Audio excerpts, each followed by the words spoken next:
귀한 찬양 감사드립니다. 오늘도 실시간 영상 예배를 통하여 모든 성도님들 각 처소에서 하나님 말씀을 깨달을 수 있는 그런 은혜가 있으시기를 주님의 이름으로 축복합니다. 연말이 되면 각 교구와 부서에서는 내년도 섬길 그 일꾼들을 세우게 됩니다. 그래서 집사님, 권사님, 일꾼들에게 이렇게 내년도 함께 섬겨주세요 라고 하면 여러분 보통 어떤 반응이 나옵니까?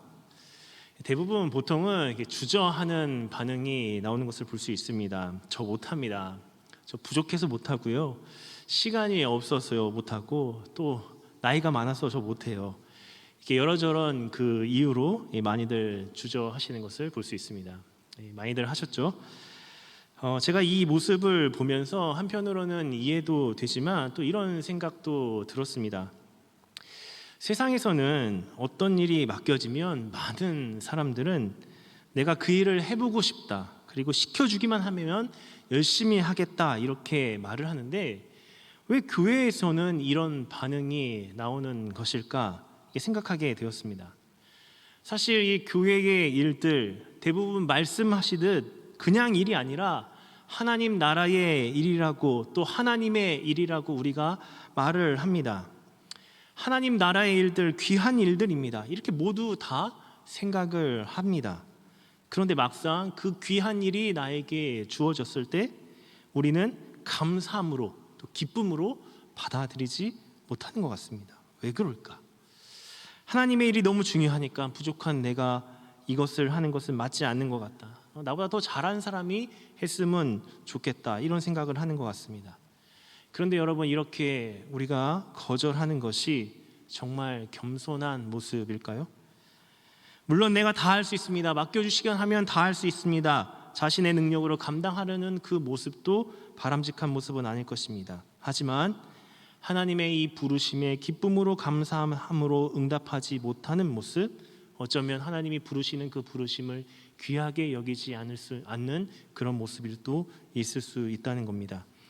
오늘 그래서 이 말씀을 통해서 이 하나님의 부르심이 소명에 대해서 우리가 함께 생각을 해보았으면 좋겠습니다. 그리고 하나님의 부르심이 있다면 그 부르심에 믿음으로 반응할 수 있는 그런 은혜가 있으시기를 간절히 축복합니다. 오늘 말씀은 우리가 잘 알고 있는 예레미야의 이 소명 기사의 말씀입니다. 여러분, 먼저 우리 4절과 5절을 보면 하나님이 예레미야를 부르시는 장면이 나오는데 우리 함께 읽어보겠습니다. 4절과 5절입니다. 시작.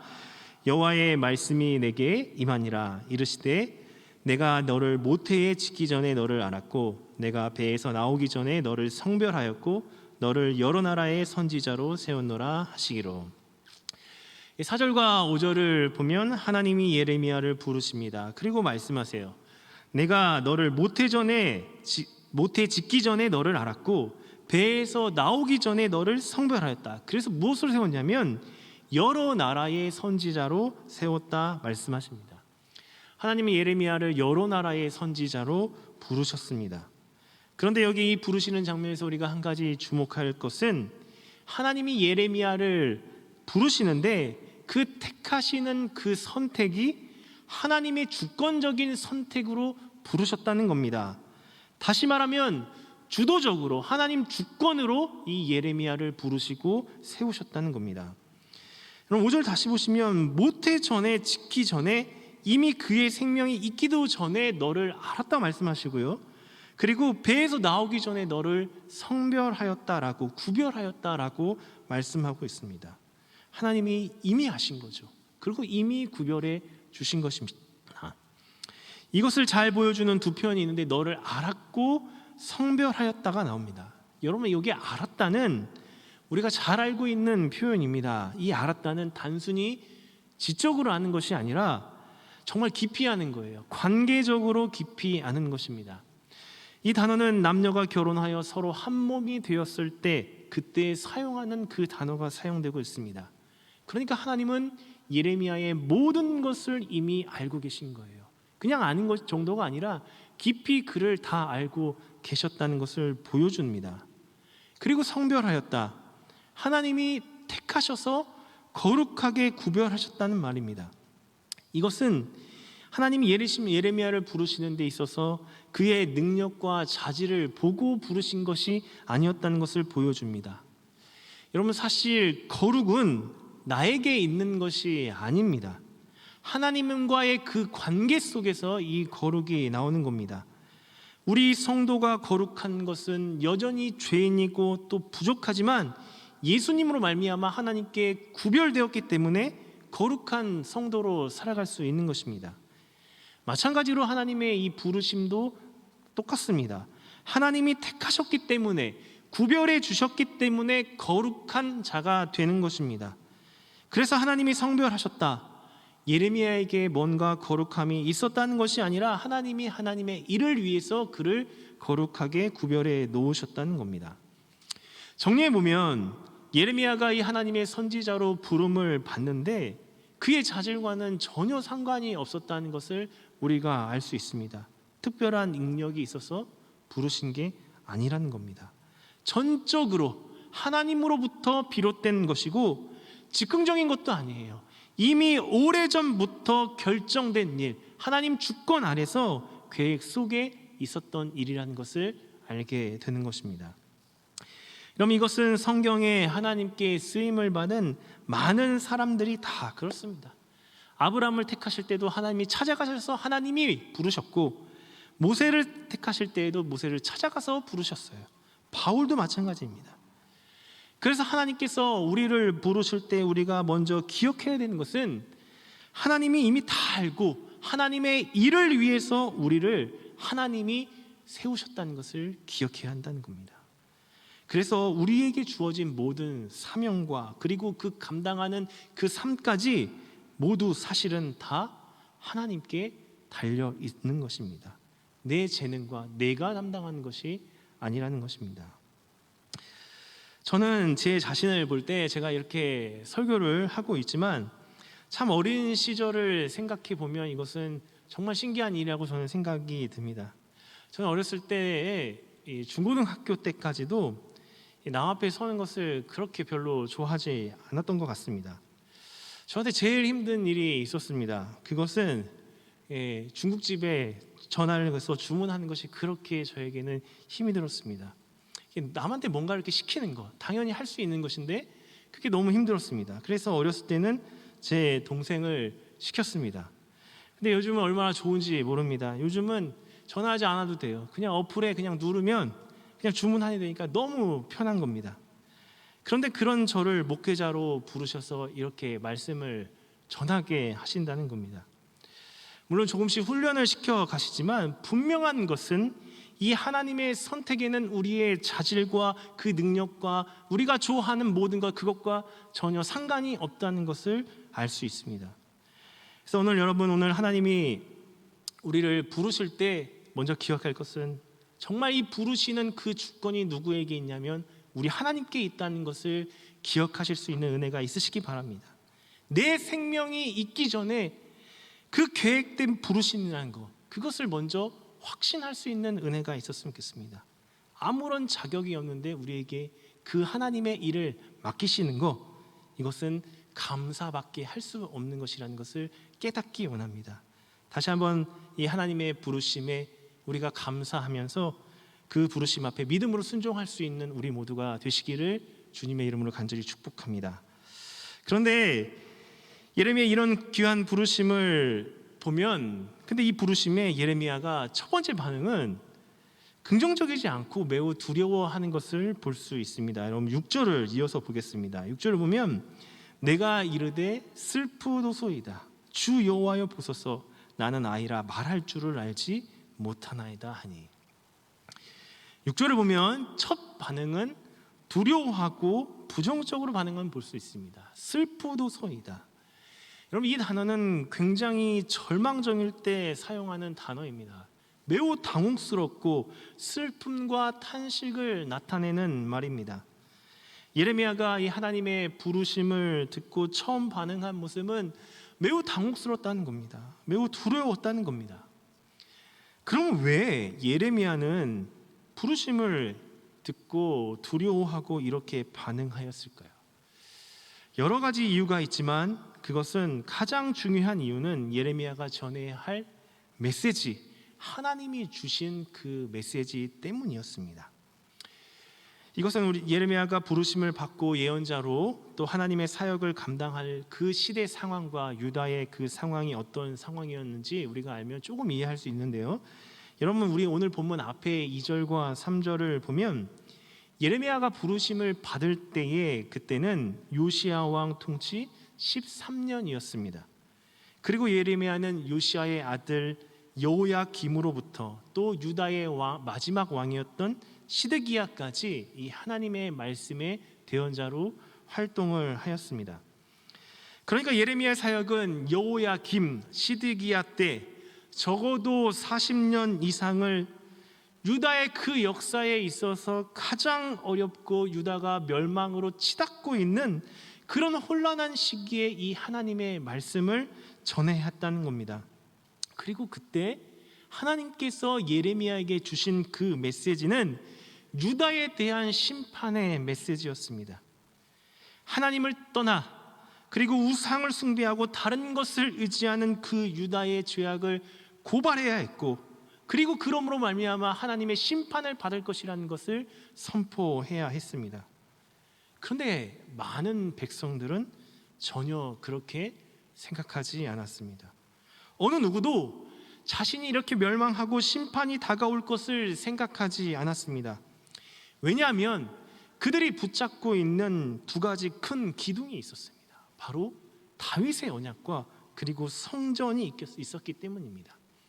자신들이 아무리 어떠한 죄를 지었어도 하나님의 이 말씀으로부터 떠나 있어도 절대로 무너지지 않을 것이다 라고 확신했던 그 이유가 다윗의 언약과 성전 때문이었다는 겁니다. 여러분, 우리가 잘 아는 것처럼 하나님이 다윗에게 주신 언약은 영원한 언약입니다. 하나님은 다윗의 왕조가 영원히 경건할 것이라고, 그렇게 지키실 것이라고 약속하셨습니다. 맞습니다. 하나님은 다윗의 왕조를 영원하도록 하십니다. 그러나 그 백성들이 죄악 속에서 돌이키지 않고 회개하지 않는데 아무 일이 일어나지 않는다. 이것은 잘못된 생각이죠. 하나님이 다윗의 왕조를 영원하게 하시는 것은 다윗의 자손이신 예수 그리스도를 통하여서 영원하게 하시는 거예요. 그런데 지금 하나님을 떠난 백성들은 징계하시고 심판하시는 거예요. 영원히 그 언약을 이루기 위해서 그들을 심판하시고 새 언약을 통해서 새롭게 하신다는 겁니다. 그런데 그 유다 백성들은 헛된 것, 다윗의 언약의 껍데기만 붙들고 있었다는 겁니다. 성전도 마찬가지입니다.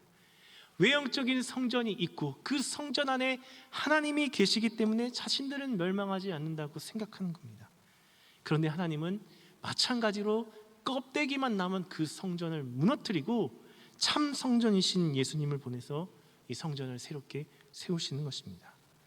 그러니까 결국 예레미야는 이스라엘 백성들이 겉으로 붙들고 있는 그 두 가지 확신하고 있는 것들을 거스려서 그들의 죄를 고백하고 그들에게 심판을 선포해야 했으니 너무나도 힘든 것이죠. 그래도 두려워할 수밖에 없지 않습니까? 누가 그 메시지들을 듣고 반응할 것입니까? 심지어는 그 당시에 거짓 선지자들은 절대로 멸망하지 않는다고 그 백성들이 듣기 좋은 말들만 하고 있었습니다. 평강하다, 평강하다, 평강을 전하고 있습니다. 근데 예레미야는 재앙이고 칼이다, 심판의 말씀을 반복해서 전하고 있습니다. 여러분, 누구의 말을 듣겠습니까? 당연히 듣지 않는 거죠. 이런 마음이 있는 그 예레미야, 그 마음속에 당연히 슬픔과 탄식의 그 마음이 있었습니다. 완악한 그 백성들을 보면서 탄식하는 마음이 있고, 또 선지자로서 하나님이 보여주신 그 현실을 미리 살아야 하는 이 선지자의 그 삶을 생각할 때 두려운 마음이 드는 것이고, 자기 자신의 그 연약한 모습까지 보니까 두려운 마음과 탄식의 마음이 절로 나올 수밖에 없었던 겁니다. 여러분, 저는 이 모습을 보면서 우리 시대가 오버랩되는 것 같습니다. 우리가 하나님의 부르심을 받은 우리가 살아가야 하는, 이 하나님의 자녀로 살아가야 하는 이 세상도 참 어려운 세상이라는 것을 알 수 있게 됩니다. 여러분, 지금 세상이 말하고 있는 가치관은 복음과 거리가 너무나도 멉니다. 세상이 확고히 붙들고 있는 것은 복음과 거리가 멀어 있는 것을 볼 수 있습니다. 성공과 상대주의, 물질 만능주의, 복음은 그거에 비하면 어리석고 합리적인 이야기가 아닙니다. 복음 자체가 받아들이기 어려운 시대를 살고 있습니다. 교회는 더군다나 이 교회에 대해서 더 좋지 않은 마음이 있습니다. 코로나 이 시대를 살아가면서 교회는 아주 천덕꾸러기가 되어버린 것 같습니다. 선한 영향력을 나타내는 것이 아니라 매일매일 쏟아지는 기사들은 집단과 조롱이 되어버렸습니다. 이 시대에 참 진리이시고 구원이신 예수 그리스도를 전하는 것 자체가, 복음을 전하는 것 자체가 너무나도 두려운 일이 되어버린 현실입니다. 여러분, 코로나가 끝나도 마찬가지입니다. 만만치 않은 세상이 기다리고 있습니다. 안으로 예배를 회복해야 되고 세상에 또 선한 영향을 나타내야 하는데 너무나도 많은 과제들이 있는 것을 우리가 볼 수 있습니다. 하나님이 부르시면 우리도 부담이 되고 스스로 작아지기도 합니다. 여러분, 그렇다면 이렇게 시대가 어렵다면 우리가 멈춰야 하는 것일까요? 두려운 마음에 그냥 낙심하고 주저앉아 있어야 할까요? 절대 그렇지 않습니다. 왜냐하면 하나님이 우리를 부르신다면 그 부르심은 오래전부터 계획되어 있는 하나님의 일이기 때문입니다. 이 시대를 향한 선지자로 살아가라고 우리를 부르셨기 때문에, 그리고 하나님은 시대가 어려울수록 사람을 찾고 그 사람을 통해서 하나님의 일을 나타내시고 이루고 계시기 때문입니다. 그래서 우리의 두려운 마음보다 이것이 더 중요한 것입니다. 하나님은 7절과 10절에서 이렇게 두려워하고 있는 그 예레미야를 위로하시고 격려하시는 것을 볼 수 있습니다. 우리 7절과 8절 말씀 우리 같이 읽어보겠습니다. 시작. 여호와께서 내게 이르시되 너는 아이라 말하지 말고 내가 너를 누구에게 보내든지 너는 가며 내가 내게 무엇을 명령하든지 너는 말할지니라. 너는 그들 때문에 두려워하지 말라. 내가 너와 함께하여 너를 구원하리라. 나 여호와의 말이니라 하시고. 여기 7절과 8절을 보면 하나님이 두려워하는 이 예레미야를 격려하시고 위로하시면서 반드시 사명을 감당할 것을 말씀하십니다. 너는 내가 너를 누구에게 보내지며 너는 가며 내가 너에게 무엇을 명령하든지 너는 말할지니라. 이것은 하나님의 부르심을 받은 소명을 받은 자가 해야 할 일입니다. 하나님이 가라고 보내시면 가야 하는 겁니다. 말하라고 하면 말해야 하는 겁니다. 우리가 두려워도 말해야 되는 겁니다. 여기 보면 두 개의 하지 말라가 나옵니다. 하나는 아이라 하지 말라는 것이고, 또 너는 그들 때문에 두려워하지 말라는 거예요. 아이라 말하지 말라. 자기 자신을 보지 말라는 겁니다. 연약한 자기 자신을 보지 말라고 하나님이 말씀하시는 거예요. 예레미야는 스스로 아이라 느낍니다. 앞에서 살펴본 것처럼 감당해야 될 그 메시지가 너무나도 큰 메시지니까, 쉬운 메시지가 아니니까 자기 자신을 보게 되는 거죠. 내 능력으로 이것을 어떻게 전할 수 있을까? 그런데 하나님은 아이라 말하지 말라는 거예요. 너 자신을 보지 말라는 겁니다. 낙심하는 우리의 가장 큰 이유는 우리 자신을 보기 때문에 우리는 낙심한다는 겁니다. 그러니까 내 자신에게 집중하지 말라는 겁니다. 두 번째는 두려워하지도 말라는 겁니다. 이것은 상황과 환경, 그 대상, 그리고 그 대상으로부터 오는 그 반응에 집중하지 말라는 거예요. 왜냐하면 이 예레미야를 보내시는 분이 누구시냐면 하나님이고, 그 모든 사역은 다 하나님께 달려있기 때문입니다. 그래서 그 상황도 보지 말라는 겁니다. 하나님은 예레미야에게 약속하십니다. 우리 여러분 8절을 다시 보면 어디를 가서 누구에게 가서 무엇을 전하든 하나님은 반드시 함께 하신다는 겁니다. 함께 하셔서 하나님이 구원하신다는 겁니다. 물론 예레미야는 사명을 감당하면서 많은 고난과 핍박을 당할 것입니다. 사람들로부터 외면당할 거예요. 조롱당할 거예요. 비참해질 겁니다. 어쩔 때는 죽음의 위협을 당하는 절체절명의 위기의 순간도 있을 것입니다. 근데 그때 하나님이 함께 하시면서 구원하신다는 겁니다. 하나님이 함께 하시면서 보호하신다는 거예요. 끝까지 그 모든 사역을 다 이룰 수 있도록 하나님이 함께 하신다는 겁니다. 여러분, 우리 하나님은 우리를 보내셨다면 반드시 우리와 함께 하십니다. 여러분 믿으십니까? 모든 사람을 보내실 때 다 그렇게 하셨어요. 두려워 떨고 있는 여호수아에게도 어디든 함께 하신다고 약속하십니다. 그리고 함께 하시면 하나님이 필요한 지혜와 능력을 주십니다. 그럼 9절도 보겠습니다. 9절을 보면 여호와께서 그의 손을 내밀어 내 입에 대시며 여호와께서 내게 이르시되 보라 내가 내 말을 내 입에 두었노라. 하나님이 예레미야 입에 손을 대십니다. 그리고 내가 내 말을 어디에 둡니까? 내 입에 두었다 말씀하십니다. 하나님이 주시는 그 메시지를 예레미야 입에 친히 두신다는 겁니다. 함께 가시면서 그 하나님의 말들을 입에 두시는 겁니다. 그럼 여기 하나님의 말을 누군가의 입에 두신다는 이 말은 중요한 의미가 있습니다. 구약에 많이 나오지 않지만 하나님이 모세를 부으실 때 이 표현을 쓰셨습니다. 잘 아는 것처럼 모세는 하나님의 부르심을 받을 때 자신이 입이 뻣뻣하고 또 혀가 둔한 사람이라서 말할 줄 모른다고 이렇게 말했습니다. 그때 하나님이 모세 입에 함께 하시고 아론을 통해서 할 말을 주신다고 약속하셨습니다. 그런데 신명기 18장 여러분 18절을 보면 이런 말씀이 있습니다. 내가 그들의 형제 중에 너와 같은 선지자 하나를 그들을 위하여 일으키고 내 말을 내 입에 두리니 내가 그에게 명령한 것을 그가 무리에게 다 말하리라. 여기 이 표현은 예레미야 1장에도 나오는 말씀이죠. 내가 명령한 것 그리고 내 말을 그 입에 두리니. 무슨 말이냐면 예레미야의 이 소명의 이 말씀에서 아주 중요한 목적은 예레미야가 모세처럼 하나님이 보내신 참 예언자 선지자라는 것을 보여주는 것입니다. 모세처럼 하나님이 그 입에 말씀을 두실 예언자가 나타날 것이라고 이 신명기 말씀에 예언이 되어 있는데 그것이 예레미야에게 일어난 것입니다.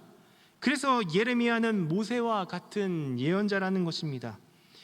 하나님이 이스라엘을 애굽에서 건지실 때 참 이 사람 모세를 통하여 입에 하나님의 말씀을 두어서 그렇게 건지신 것처럼 예레미야에게도 하나님의 말씀을 두셔서 하나님의 일을 이루실 것이라는 겁니다. 손에 입을 대시는 것은 예레미야가 하나님이 택하신 참 선지자라는 것을 인정해 주셨다는 겁니다. 그래서 그에게 지혜 주시고 능력 주셔서 그 일을 감당하게 하시는 것입니다. 실제로 그래요. 여러 나라의 이 감독자로 세우셔서 심판을 선포하고 하나님 나라를 이루어 갑니다. 여러분 결국 이 하나님의 일들은 하나님이 이루시는 겁니다. 우리가 이루지 않아요. 친히 함께 하시면서 하나님이 다 이루시는 겁니다. 비록 우리가 연약해도 우리가 하나님의 말씀, 우리의 입에 참 하나님 말씀이 있다면 하나님은 하나님의 일들을 충분히 감당하도록 우리를 인도하신다는 겁니다. 여러분 이것이 하나님이 소명자에게 주시는 위로이고 힘이라는 것입니다.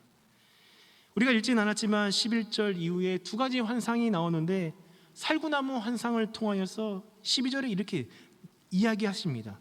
내가 나의 말을 이루려고 지켜보신다고 말씀하세요. 하나님이 지켜보시고 이루신다는 겁니다. 그리고 끓는 가마의 환상을 통해서 정말 온 세상에 임할 그 재앙이 실제로 이루어질 것을 미리 보여주시는 겁니다. 여러분 그리고 19절 말씀 보면요 참 은혜가 되는데 그들이 너를 치나 너를 이기지 못하리니 이는 내가 너와 함께하여 너를 구원할 것이니라 여호와의 말이니라. 많은 핍박하는 자들이 자신을 치고 대적한다고 할지라도 이기지 못한다는 겁니다. 하나님이 함께하여서 너를 구원하실 것이라고 그 끝까지 그 사명을 감당해 주실 것이라고 말씀하신다는 겁니다. 여러분 오늘날도 마찬가지입니다. 하나님이 예레미야와 같은 사람을 부르신다면 이 어려운 시기에 부르셔서 일하신다면 하나님은 그와 함께 하시면서 그 일을 이루신다는 겁니다. 제가 이 말씀을 준비하면서 제가 목회자로 헌신했을 때의 그때가 생각이 났습니다. 저는 군복무를 하면서 앞으로 내가 무엇을 해야 하나 이렇게 고민하다가 이 목회자로 결심했던 것이 기억이 납니다. 처음에 하나님 부르실 때는 저는 교회가 너무 좋았습니다. 제 인생을 보면서 교회에 있을 때 그리고 하나님의 일을 할 때 참 좋았던 것 같습니다. 제가 교회 공동체에 있는 것 자체가 너무나도 좋았습니다. 그래서 이 교회를 위해서 하나님을 위해서 일하면 참 행복하겠다.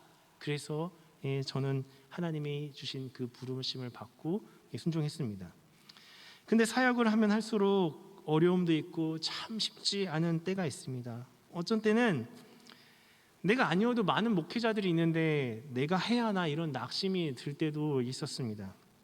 그런데 어느 날 뒤에 앉아서 예배를 드리고 있는데 예배 드리는 이 성도님들의 그 모습을 보면서 이런 마음이 들었습니다. 하나님이 이렇게 예배 드리는 그 공동체의 모습을 기뻐하시는구나. 그 가운데는 부족함도 있고 연약함도 있고 때때로는 세상에서 죄악 속에서 살아가고 또 깨어지고 그런 모습이 있는데 이렇게 모여서 함께 예배하는 모습 하나님이 참 기뻐하시는구나. 주님은 교회를 이렇게 사랑하시는구나. 너무나도 사랑하시는구나. 내가 힘들어도 연약해도 하나님이 교회를 사랑하시는데 내가 이 부르심에 순종하면서 살아야 하는구나. 이런 마음을 저에게 주셨던 것이 기억이 납니다. 여러분, 세상이 아무리 우리를 핍박한다고 또 이해하지 못한다고 해도 시대가 어렵다고 해도 우리는 세상을 향해 복음을 전해야 합니다. 왜냐하면 우리는 하나님이 우리를 택하시고 부르시고 지금도 살아계셔서 역사하시고 일하시기 때문입니다. 우리는 우리의 부르심에 순종하라고 끝까지 복음을 전해야 할 줄 믿습니다. 이제 말씀을 정리하겠습니다. 여러분, 예레미야를 흔히 눈물의 선지자라고 이야기합니다. 제가 이 말씀을 묵상하면서 왜 예레미야가 이렇게 눈물의 선지자일까? 저 나름대로 묵상을 해봅니다. 그러면 눈물을 흘리지 않을 수 없을 것 같습니다. 시대의 아픔을 보며 깨어진 사람들과 이 세상의 죄악들, 강팍함, 아무리 전해도 돌아오지 않는 그 사람을 보면서 이 가슴을 치지 않을 수 없는 것 같습니다. 또 하나님의 이 무거운 말씀 앞에 두려운 마음이 들 수밖에 없을 것 같아요. 그리고 내 자신의 그 연약함에 눈물을 흘리며 탄식하지 않을 수 없다, 이런 생각이 듭니다. 아무리 힘들어도 하나님이 안타까운 마음으로 그 사명을 감당하고 하는데 눈물이 나오면서라도 그 사명을 감당해야겠다는 그런 생각이 들 수밖에 없을 것 같습니다. 그리고 저를 돌아봅니다. 나는 지금 무엇을 하고 있는가? 무엇을 위해 살아가고 있는가? 나의 부르심에 과연 눈물이 있는가 돌아보게 됩니다.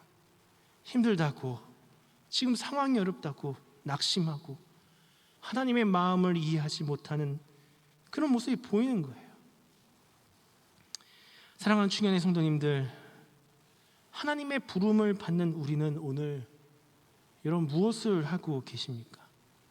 지난 주일 말씀처럼 예수님은 하나님이시요, 모든 영광을 버리시고 이 땅에 오셔서 우리 가운데 거하시고 함께 하셨습니다.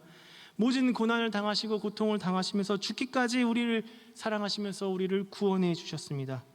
그 하나님의 사명에 묵묵히 담당하시면서 우리를 성도로 불러주셨습니다.